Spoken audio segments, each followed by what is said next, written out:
We can't have madmen out there shooting rockets all over the place.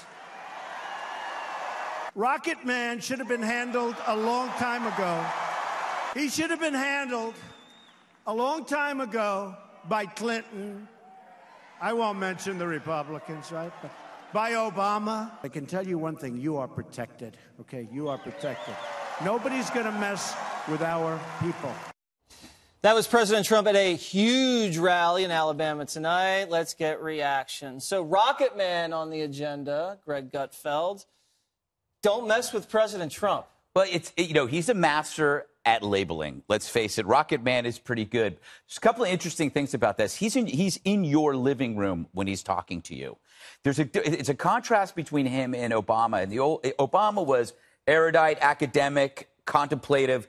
Trump is blunt, he's simple, and he's direct. He's in your living room talking to you as though he knows you. And it's we. It's not we. He's there to protect you. We are here against this enemy. It's why he won is what you're seeing. It's a very simple and direct message. And it worked. And he reversed the judgmentalism. The UN would judge us.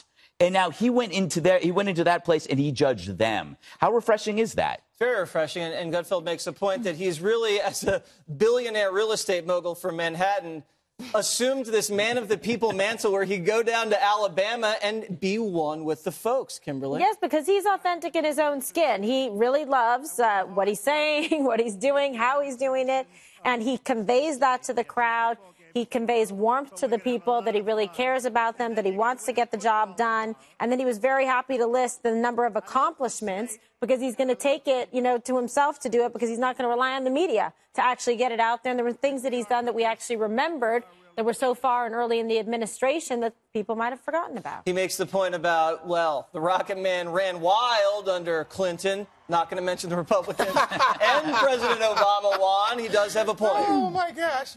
Oh, gosh, we can go farther back. I mean, it's been a while that Kim Jong-un's been around, or Kim Jong-il, or all the other. Yes, whatever. They're all been around. But so to me, the news here from this speech is the dog that didn't bark. Because guess what? You never heard a negative word about the Ayatollah of Alabama, Roy Moore. Ooh. And you know why?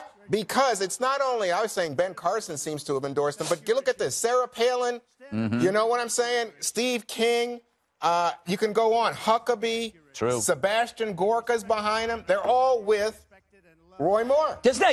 So does that make you look at Trump with respect because he's not going with those guys? He's going on his own? No, I think he feels that he has got to have the votes. And I think he was really honest about this when he said he looked over to Big Luther. That's his name? Yeah. Big Luther. Now it's his name. Big Luther. He looked over to Big Luther and he said, I got your vote on the tax thing. That was the key. He needs that vote on the tax thing. The only reason, and he was fairly explicit about this at the beginning of the speech, the only reason he was here tonight and the only reason he was endorsing Strange is because Strange committed to endorsing Graham Cassidy, and this is what he wants. Right. And that's why he's here on a Friday night when he doesn't really want to be there because he has other things to do in Washington. He loves the White House. It's really beautiful, despite what the press says he thinks about the White House. He'd rather be there, looking forward to the game tomorrow. I mean, how many people can start out a speech by telling you that they don't really want to be, they're not that jazzed to be there, and then keep you tuned in for an hour and 20 minutes? He said he was either going to move to Alabama if he had lost, or maybe Kentucky, or somewhere down there. But you know what it is? Quickly. It's a good contrast. What we're seeing Trump and we're seeing Hillary. What he's doing is a victory tour. She's doing a victimhood tour. When you're seeing these together, you go, made the right decision. But you know what? And the both Democrats, better than the apology tour one. Well, let me